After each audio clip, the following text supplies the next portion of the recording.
بسم اللہ الرحمن الرحیم۔ السلام علیکم ورحمۃ اللہ وبرکاتہ۔ جی ہاں دوستو، میں ہوں حکیم حافظ محمد بلال۔ آپ دیکھ رہے ہیں ہمارا چینل حکیم بلال۔ جی ہاں دوستو، آج کا جو میرا ٹاپک ہے وہ ہے رمضان المبارک کے حوالے سے۔ جیسے کہ رمضان المبارک کا پاکیزہ، رحمت و برکت والا، بخش والا، مغفرت والا مہینہ ہے۔ اللہ رب العزت سے دعا ہے کہ اللہ ہم سب کو اس کے اوپر روزہ رکھنے بھی توفیق دے، ہمت دے مکمل، اور اس کے ساتھ تراویح پڑھنے کی بھی توفیق اور ہمت دے، اور اعمال کے ساتھ جڑنے بھی کی توفیق دے۔ اور دعا ہے اللہ رب العزت سے کہ جتنے لوگ بیمار ہیں گھر میں سب کو اللہ شفا دے۔ اس کے ساتھ جو ہے جتنے لوگ دنیا چھوڑ کر چلے گئے ہیں تمام کو قبروں کو اللہ جنت کا باغ پکڑنا رحمت نازل فرمائے، ان کے درجات بلند فرمائے، اور ہمیں بھی گناہوں سے بچنے کی، اور صرف رمضان مبارک کے اندر اعمال نہیں بلکہ پوری زندگی کے اعمال صالح کرنے کی بھی توفیق عطا فرمائے۔ یہ دوستوں کے رمضان المبارک مہینے کے اندر جو ہے نا کافی حد تک لوگ جو ہے نا معدے کی شکایت کرتے ہیں، کیونکہ ایک تو کھانا بھی ٹائمہ ہو جاتا ہے، پھر کبھی بھوک زیادہ، کبھی پیاس زیادہ، پھر ہمارے کھانوں کے اندر بھی کافی ساری تبدیلی آ جاتی ہے۔ اور دوسری میں ایک بات کرتا چلوں کہ اکثر لوگ یہ مجھ سے سوال کرتے ہیں کہ آپ ہر وقت یہاں کھیتوں میں کیوں ہوتے ہیں؟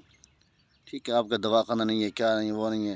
اور بھائی ہاں، اگر آپ ہمارے پاس آ جائیں تو انشاءاللہ آپ کو دواخانہ بھی دکھائیں گے، لیکن وہاں ذرا سا شہر ہے تو آبادی زیادہ ہوتی ہے، روڈ شور شراب، مجھے وہاں مزہ نہیں آتا، سکون نہیں آتا۔ خدا کی قسم میں اٹھا کے کہتا ہوں کہ جب میں یہاں پہنچتا ہوں نا اپنے گاؤں کے اندر، کھیتوں کے اندر نا، تو مجھے حقیقت میں اللہ کی قسم اٹھا کر مجھے ذہنی سکون ملتا ہے کہ سارا دن وہاں شور شرابہ سن تھک جاتے ہیں۔ یہاں جب آتا ہوں میں ڈیلی 2 گھنٹے نکال کے جہاں میں چکر لگاتا ہوں، ماشاءاللہ بالکل سے سکون ملتا ہے، راحت ملتی ہے کہ شہر کا اپنا مزہ، دیہات کا، گاؤں کا اپنا مزہ ہوتا ہے۔ تو میری یہ مجبوری ہے، اگر آپ لوگوں کو پسند آیا تو ٹھیک ہے، نہ تو کوئی مسئلہ نہیں ہے۔ دوستوں، میں جو بات کرنے والا تھا معدے کے حوالے سے، ڈکاریں آنا، کھٹے ڈکاریں آنا، یا گیس ہو جانا، یا پیٹ کا پھول جانا، پیٹ میں گیس کی وجہ سے تکلیف ہونا، ٹھیک ہے، یعنی کہ یا پھر قبض بہت زیادہ مقدار میں ہو جانا، یا موشن لگ جانا، کیونکہ غذا جو ہے نا ہماری کبھی اوپر کبھی نیچے ہوتی رہتی ہے، جس کی وجہ سے ہمیں بہت زیادہ پریشانی ہوتی ہے باہر رمضان المبارک کے اندر۔ تو پیارے بھی جتنی بھی تکلیف آ جائے رمضان المبارک کے اندر تو روزہ نہیں چھوڑنا چاہیے۔ اگر ہم اس حالت میں موت بھی آ جاتی ہے تو ہم بخشائے ہیں، تو اس سے بڑی اور کیا بات ہو سکتی ہے؟ تکلیف تو ویسے بھی ہوتی ہے غیر رمضان المبارک کے اندر بھی، اگر رمضان المبارک کے اندر تکلیف ہوتی ہے اور بھی مزے کی بات ہے۔ ایک تو روزے کا ثواب، دوسرا تکلیف سے روزے کا ڈبل ٹرپل ثواب، یہ اللہ کو لوٹنے کا ایک بہانہ ہے۔ تو میں آپ دوستوں کو نسخہ بتاتا چلتا ہوں، آپ اس کو اختیار کریں، اس کا استعمال کریں، انشاءاللہ بھی دیکھیں آپ رزلٹ اس کا، چند دنوں کے اندر آپ کا معدہ اللہ کے حکم سے فٹ ہو جائے گا۔ آپ نے کرنا کیا، اس کے اندر سب سے پہلے جانا آپ نے لینا ہے اجوین دیسی 5 تولہ، اور رئی لینی ہے آپ نے، وہ بھی 5 تولہ۔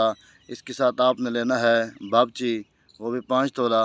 اجوین اپنا گندک آملہ سار، وہ بھی لینا ہے آپ نے 5 تولہ۔ ان تمام اجزاء کا آپ نے صفوف کرنا ہے۔ میں دوبارہ ریپیٹ کرتا چلوں، اجوین دیسی 5 تولہ، بابچی 5 تولہ، رئی 5 تولہ، اس کے ساتھ آپ نے لینا ہے گندک آملہ سار، یہ بھی آپ نے لینا ہے 5 تولہ۔ ان تمام اجزاء کا آپ نے صفوف تیار کریں، بہترین اچھا صفوف تیار کر کے ان کے کیپسول بھریں۔ پھر ہر کھانے کے بعد، یعنی سحری کے بعد بھی، افطاری کے بعد بھی جو ہے نا آپ اس کا ایک کیپسول استعمال کریں۔ انشاءاللہ اللہ رب العزت کی طرف سے انعام دیکھیں کہ آپ کا معدہ بھی فٹ ہو جائے گا، آپ کو روزہ رکھنے کے اندر بھی تکلیف اور دقت بھی نہیں ہوگی۔ اگر کوئی ایسا مجاہد ہے، جیسے کہ صحابہ کرام مجاہد تھے کہ وہ بیماری کے عالم میں بھی روزہ رکھا کرتے تھے، ڈبل ثواب کمائیں، تو پھر اگر کوئی ایسا شخص ہے، ایسا مجاہد ہے تو وہ بھی کر سکتا ہے، کیونکہ ہم ایسا نہیں ہیں۔ اگر آپ میں سے کوئی مجاہد ہے تو پھر وہ کوشش کر کے دیکھ لیں۔ ملتے ہیں انشاءاللہ نیکسٹ ویڈیو میں، تب تک دعا اللہ دوسرے کو اپنے حفظ و امان میں رکھے۔ جزاک اللہ خیر۔